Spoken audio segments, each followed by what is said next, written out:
65,000 fans packing into Monza over the weekend. René Arnoux among them. Dindo Capello, the Grand Marshal for the race. And in scorching summer conditions, the teams, the bosses and the crews seeing the tricolor being delivered by the Navy and the Marines.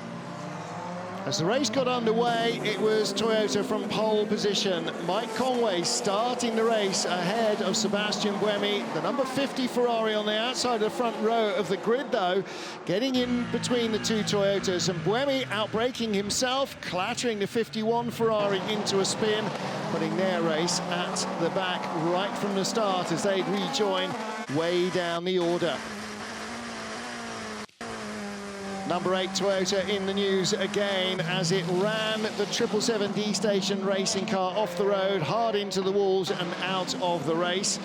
At the front of the field, after the safety car that followed the incident, it was the 93 Peugeot, Mikkel Jensen, going around the outside of Mike Conway to take the lead for Peugeot at the track at which they made their debut with their hypercar a year ago. Not long after, the 50 Ferrari going up into second position.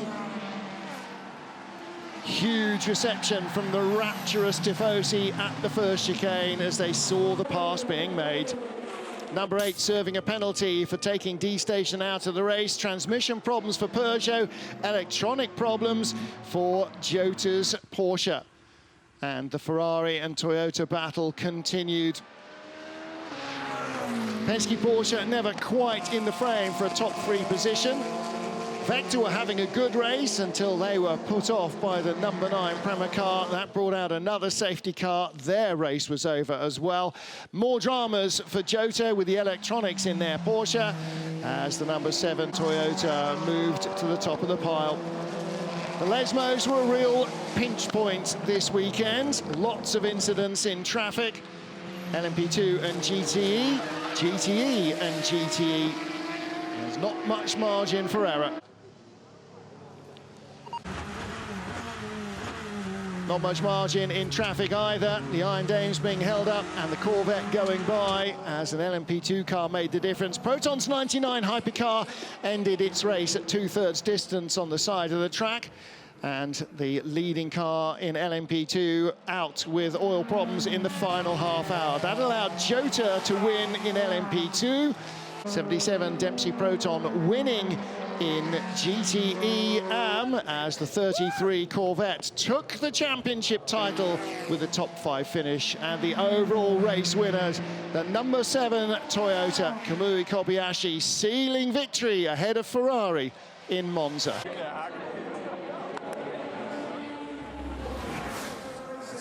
6 fantastic hours of racing and lots of red in the crowd. So, don't know what happened to Ferrari at Silverstone. I'm sure not many of these fans do, but they know that Ferrari had one heck of a race here and finished on the podium, the 50 car in second place. But your race winners come out first. The crew of the number 7 Toyota. The biggest reception, Graham Goodwin, pretty much inevitable. It will be for the Ferrari crew, bearing in mind we are in Italy. Delighted to hear it. It's great to see them on form, and it's better still almost to see that Peugeot are right there as well. Absolutely right. Really good to see the Peugeot team claiming their first podium a year after their debut, 2 years after unveiling the car here at Monza. So it's been an important venue for them. They could have unveiled it in Paris. They didn't. They unveiled it here in Monza, and they take their first podium here too.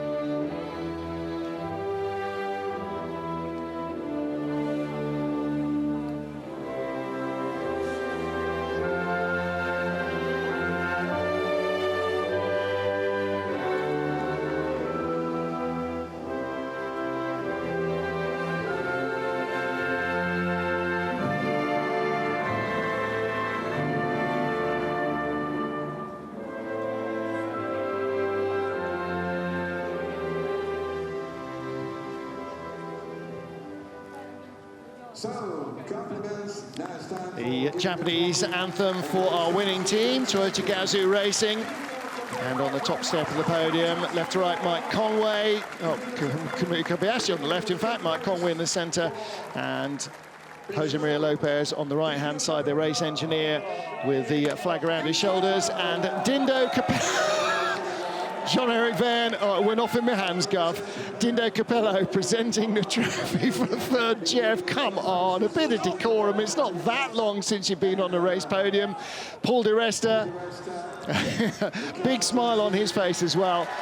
And in second place, Antonio Floco, Miguel Molina and Nick Nielsen. What might have been, maybe if they hadn't taken tyres at the final stop, who knows. But the winning trophy goes to the crew of the number 7 Toyota, Jose Maria Lopez, Mike Conway and Kamui Kobayashi, president of Toyota Gazoo Racing. And almost the best thing about this, with this huge crowd here today, is they've all had a great time. There's also a great race. They've learned that one of the best things about sports car racing, apart from the on-track entertainment, is the access. And I guarantee you, they'll want to be back next year at Imola if they can, to see whether or not Ferrari can level the score.